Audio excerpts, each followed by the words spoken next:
Bonjour, nous sommes avec David et Christophe de Wikimedia.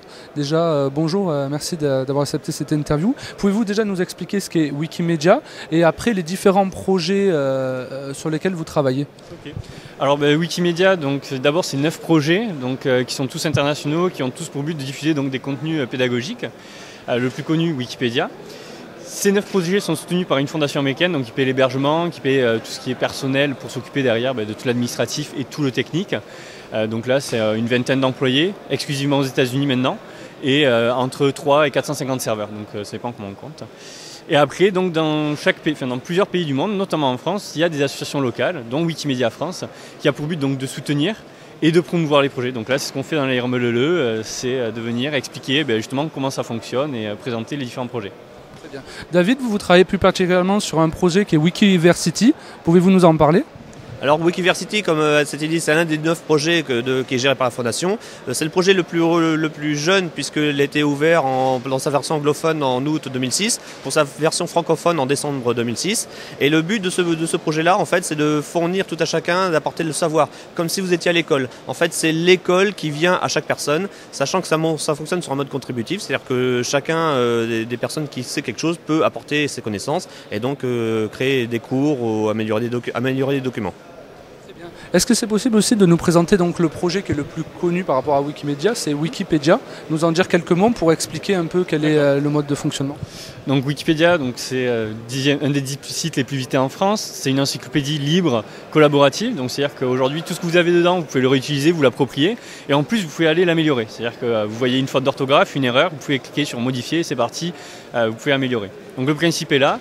Après, le but est aujourd'hui de faire une encyclopédie qui soit universelle, donc qui soit très large, c'est-à-dire qu'on va des sujets extrêmement académiques, des sciences dures, donc peut-être jusqu'à de la mécanique quantique, jusqu'à l'astronomie ou l'astrophysique, jusqu'à des sujets qui sont plus communs, que ce soit la culture populaire ou la culture underground, justement avec une approche beaucoup plus généraliste que les encyclopédies normales. Voilà.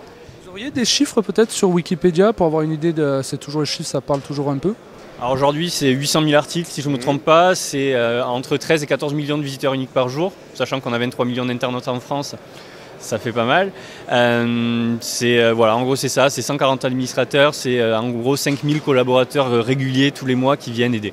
Et 250 versions linguistiques, en fait 250 langues, des plus connues, donc francophones, anglophones, germanophones, vraiment jusqu'à la langue la parlée uniquement, on va dire, par 3000, 4000 locuteurs dans le monde, en fait. Le but étant de créer la finalité, un Wikipédia par chaque langue qui existe dans le monde, qu'elle soit réelle ou même des langues construites, puisque la langue des signes, qui est une langue construite, peut aussi exister dans ces versions-là.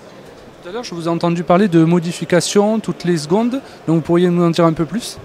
Alors, sur les serveurs, on a des systèmes qui nous permettent un peu de suivre ce qui se fait réellement sur le serveur.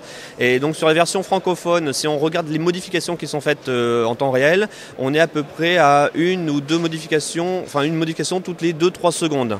Donc, quand même, qui est comme une charge assez lourde au niveau des serveurs. Et si on regarde la version anglophone, dans les grosses contributions, dans les grosses charges, on va dire, on est peut-être à une ou deux modifications toutes les secondes.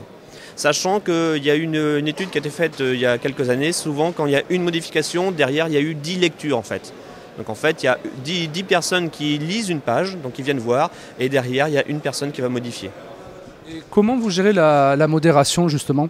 Alors, la modération, c'est un travail collaboratif, donc c'est l'ensemble des personnes qui contribuent, donc même les lecteurs peuvent le faire, qui suivent en temps réel, donc comme je disais, toutes les modifications qui sont faites. Donc de manière très facile, on voit les évolutions entre une page et sa version précédente. Et donc là, c'est pas réellement une modération, c'est plutôt un autocontrôle de la part de la communauté dans son intégralité. Très bien, mais merci David, merci Christophe et à bientôt. Merci à vous, bonne journée.